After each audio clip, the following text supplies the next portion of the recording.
start speaking English. That's awesome. But I get it. That very first conversation can feel like trying to climb a giant mountain. What if I told you that science has actually drawn us a map? Today, we're going to break down exactly how you can start speaking basic English, and we're going to use some really cool research to do it.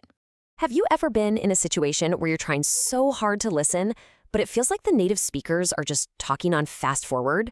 It's like you're trying to catch all these words flying right past your ears. It is so frustrating. But trust me, you are not the only one who feels this way. And, this isn't just in your head. It's a real documented thing. A study from just last year pointed out that fast speech can be, and I'm quoting here, terrifying for learners. And of course it is. It can totally knock your confidence. So the first problem we need to solve isn't just about what words to learn. It's about tackling the speed. Okay, but here is the good news. This is where the science comes in, and it's actually really cool. Researchers have been digging into this exact problem, and they found something amazing. There might just be a perfect speed for learning. Let's take a look at what they discovered. So check this out. In a recent study, researchers took two groups of students. Everybody started off listening to English at about 116 words per minute. That's a pretty standard speed. But then, for the second test, they changed things up. They slowed it down for Class A to 98 words per minute. And for Class B, they went way slower, down to 58. So, what do you think happened? Well, the results for Class A were pretty incredible.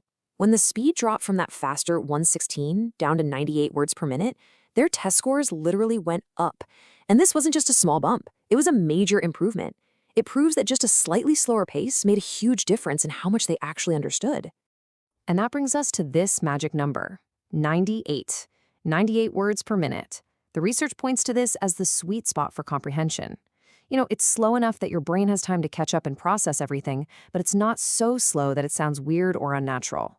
This is the speed where the language stops being noise and starts making sense. But here's where it gets really interesting.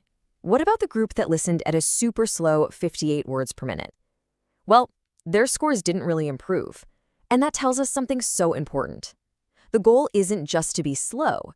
It's about finding the right kind of slow. This is the whole idea behind what experts call comprehensible input. Language you can actually understand. Too fast, and it's just noise.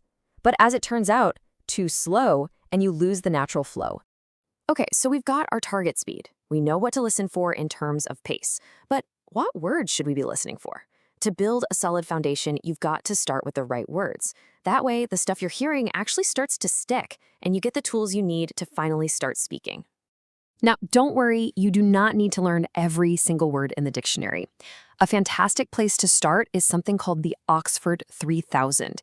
It's basically a list of the most important, most useful words an English learner needs to know. Think of it like a cheat sheet for building your vocabulary.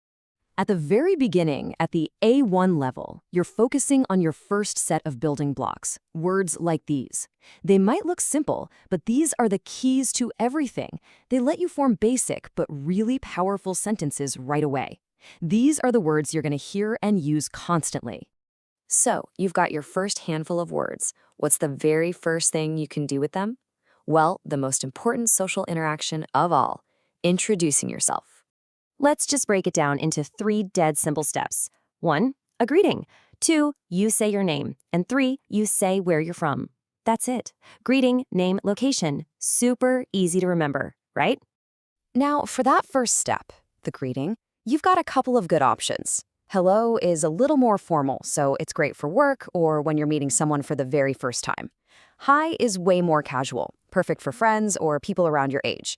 It's a small difference, but knowing it is really useful. And for step 3, saying where you're from, you can use a super simple and clear sentence structure. I am from, and then just add your city or your country. It's direct, it's easy, and it gets the job done. Okay, let's practice. It's your turn. I'm going to ask you the question, and I want you to answer it out loud, wherever you are. Ready? What is your name? See? You just did it.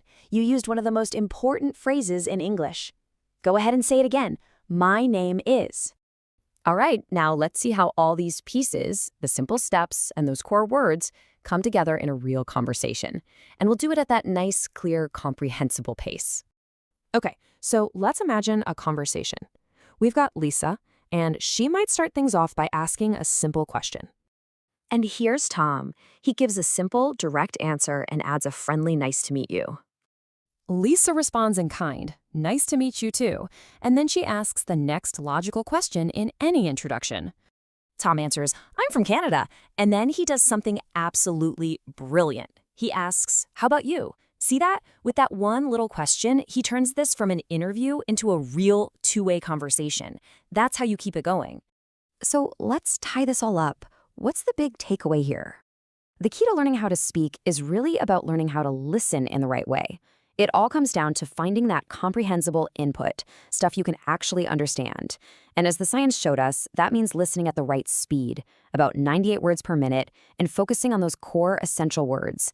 That's how you build a foundation you can really stand on.